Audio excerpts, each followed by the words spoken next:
Today's topic is one that we lovingly refer to here at I&E as strategic self-banking. It was originally coined by a guy named Nelson Nash about 20 years ago. He wrote a book about it in 2000, and he had actually been practicing the concept for about 20 years before that. So today's short video will try to clarify the concept. So let's dive in.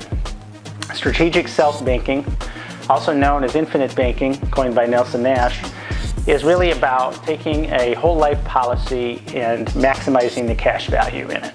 You can also use other kinds of life insurance for it potentially, but we're going to stick to whole life for purposes of this video as the most stable platform for this strategy. When you maximize cash in a whole life policy, you're going to use something called paid up additions, or a paid up additions rider to the policy. A rider is basically sort of an addition to the contract, and you're going to try to get as much cash in there as you can, and that's different from traditional life insurance, where you're paying a base premium and you're trying to get as much death benefit as you can. In this model, you're trying to reduce the death benefit and get as much cash in as you can without creating what's called a modified endowment contract. Modified endowment contract was created by the IRS to limit how much money can go into a life insurance policy and still call it life insurance. And I'll let you speculate as to why the IRS limits this. Perhaps it has something to do with tax advantages and these kinds of things.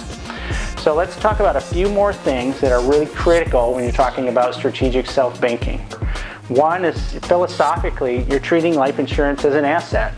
You're not just looking at it as a death benefit, you're looking at it as an asset that can be, number two, leveraged down the road. So in the same way you might purchase real estate and seek to leverage the equity for other investments, you can do the same thing with life insurance. Number three, you're looking to create a financial arbitrage. So if you take funds out of the cash value, most likely through policy loans, you're going to try to put those funds to work to make more than what you're paying for the policy, and you're really taking it in the form of a loan, so you're not removing cash, so that policy keeps working. Number four, you're trying to maximize what we call the velocity of money. The banks want to have your money stagnant with them the whole time they're moving their money, so they're using the velocity of money.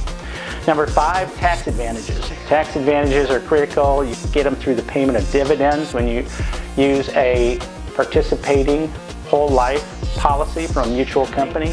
You also get tax-free funds from policy loans because those aren't treated as income.